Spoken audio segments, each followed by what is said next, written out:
Martin Ziguélé, bonjour. Vous venez d'échanger avec la communauté internationale, le G5 et le représentant de la MINUSCA. Que retenir de ces échanges? Nous avons effectivement été conviés par le représentant du secrétaire général des Nations Unies à une réunion qui regroupe d'un côté les partis politiques centrafricains et de l'autre lui-même le représentant et les ambassadeurs, le représentant de la Banque mondiale et les ambassadeurs en charge du panel de l'Union africaine.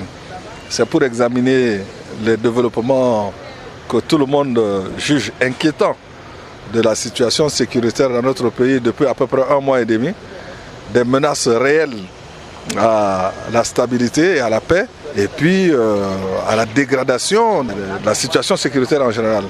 Donc nous avons longuement échangé sur les moyens à court terme, c'est-à-dire qu'est-ce qu'il faut faire rapidement pour qu'il y ait non seulement la paix physique, mais aussi une réconciliation des cœurs, n'est-ce pas? Et puis qu'est-ce qu'il faut faire également à moyen terme pour que l'État puisse assurer son devoir de sécurisation du pays et de la population. Et puis à long terme, comment faire en sorte que vraiment notre pays se remette debout. Donc les échanges ont été naturellement très longs, très discutés. C'est pour ça que nous avons passé pratiquement 7 heures d'horloge de discussion, parce que il y a eu plusieurs tours de table où il y a eu des arguments, des contre-arguments, parce que chacun est vraiment allé au fond des choses, au fond de l'analyse et au fond des propositions pour que nous puissions, sans langue de bois, n'est-ce pas, échanger sur un calendrier ou, si vous voulez, un cahier de charge de ce que chacun doit faire pour que la paix revienne rapidement dans ce pays. Parce qu'on a beaucoup parlé, et maintenant il faut qu'on avance.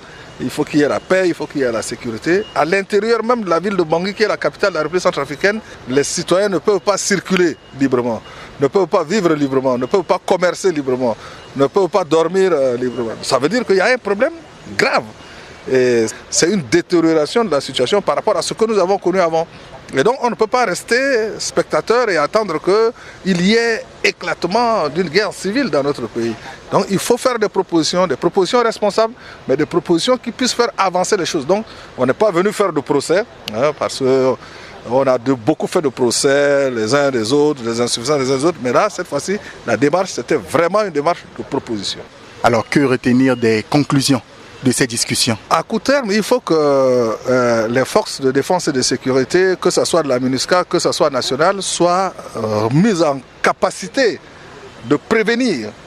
Parce que ce soit ce qui s'est passé à Fatima, que ce soit au kilomètre 5, que ce soit ailleurs, il est clair qu'il y a des choses qui ont été faites pas dans les règles de l'art et qui ont abouti parfois à des résultats contraires à ce qui était attendu.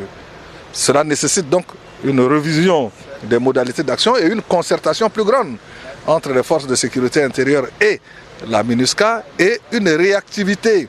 C'est-à-dire que quand quelque chose se passe, avant même que quelque chose se passe, il faut prendre des mesures idoines de sécurité. Et nous avons identifié que ce qu'il nous faut beaucoup aujourd'hui, à ce stade-ci, c'est le développement des forces de sécurité intérieure. C'est-à-dire qu'il faut qu'il y ait beaucoup plus de policiers qu'aujourd'hui. Il faut qu'il y ait beaucoup plus de gendarmes qu'aujourd'hui. Il faut qu'ils aient des moyens de déplacement. Il faut qu'ils aient des moyens d'action pour qu'ils puissent, même en faisant des checkpoints, en faisant des points de garde statiques, etc., être là avant que le drame n'arrive. Parce que chaque fois qu'il y a un petit incident, ça se décline en une dizaine de morts, de blessés, de destructions et pendant des jours. Et ce n'est pas normal. Ce n'est pas normal. Ça veut dire que toute l'étape antérieure de prévention et de gestion de l'ordre par les forces de sécurité intérieure reste à perfectionner.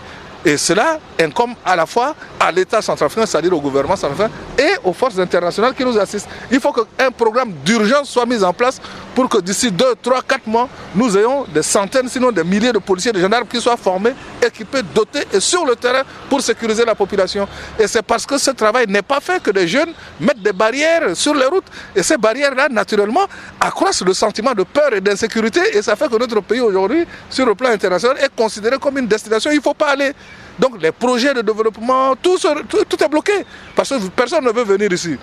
Et pour que les gens viennent ici, il faut qu'ils soient sûrs de repartir en paix. Et pour qu'ils viennent et circuler, il faut que ce soit les forces de l'ordre qui assurent le maintien de l'ordre dans le pays. Pour terminer, à la fin de ces échanges, quel est votre message à l'endroit de la population? Je pense que ce que les Centrafricains doivent éviter, comme disait un participant, c'est de glisser sur la pente de la division. Lorsque vous commencez à diviser un pays, vous allez jusqu'à l'infini. Parce qu'on va se diviser sur le plan de la religion. Après, on va se diviser sur le plan de la région. Après, on va se diviser sur le plan de l'ethnie. Après, on va se diviser sur le plan de la famille. Après, on va se diviser sur le plan de sexe, homme, femme, etc. Ce sera une pente infinie. Donc, la responsabilité des uns et des autres est grande. D'abord, sur la gestion des informations. Si vous n'êtes pas sûr d'une information, il ne faut pas la véhiculer. Si vous n'êtes pas sûr de ce qui s'est passé, il ne faut pas le répéter. Parce que c'est ça qui fait qu'il y a des feux qui s'allument. Et lorsque le feu s'allume, le dispositif pour l'éteindre intervient soit en retard ou n'intervient pas. Et on déplore toujours des morts et des blessés. Et si on rentre dans ce cycle-là, on débouchera sur le chaos. Et personne n'a intérêt au chaos. Martin Ziguélé, je vous remercie.